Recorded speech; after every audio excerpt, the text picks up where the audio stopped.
زاوية الطور بتيجي ازاي وتجاوبه ازاي؟ في الدائرة الموضحة كانت زاوية الطور سالب 45 عند غلق الكي تصبح الزاوية كام؟ ركز بقى، دي دايرة فيها تيار متردد دينامو اهو، وفيها مقاومة ومكثف اسمها دايرة ار سي، دي دايرة ار سي. تمام؟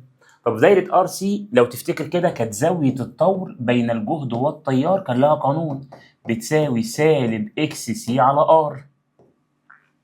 عايزين بقى نشتغل بذكاء شويه، هو عايز بيقول لي ايه؟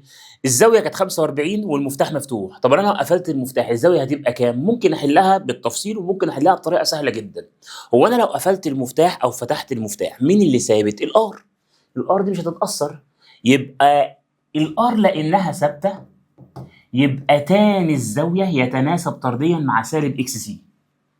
يعني انا ممكن اكتب بقى في الحاله الاولى والمفتاح مغلق، مفتاح قصدي مفتوح، تان سيتا واحد والمفتاح مفتوح على تان سيتا 2 والمفتاح مغلق بتساوي سالب اكس سي في الحالة الأولى. ركز بقى، في الحالة الأولى والمفتاح مفتوح مفيش غير مكثف واحد يبقى ليه اكس سي واحدة، يبقى سالب اكس سي بس. طيب في الحالة التانية بقى لو قفلنا المفتاح بقوا دول توازي، أنا مش بتكلم على السي، ركز أنا بتكلم على مين؟ على الإكس سي، الإكس سي زي المقاومات، يبقى نعملهم توازي يبقى هتساوي سالب إكس سي على الاتنين.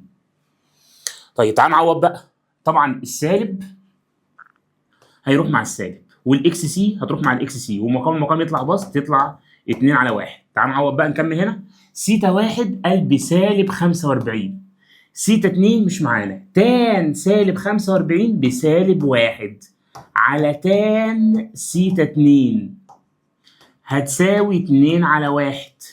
طب أنا عايز أجيب تان سيتا 2 لوحدها، يبقى هتساوي سالب 1 على 2 يعني سالب 2. طب هو عايز تان الزاوية ولا الزاوية؟ الزاوية. طب عشان نجيب الزاوية نعمل إيه؟ شيفت تان، يعني نجيب شيفت تان للزاويه دي، شيفت تان لسالب 2، شيفت تان للقيمه اللي موجوده، يبقى شيفت تان سالب 2، يبقى الاجابه الصح الاجابه رقم ج.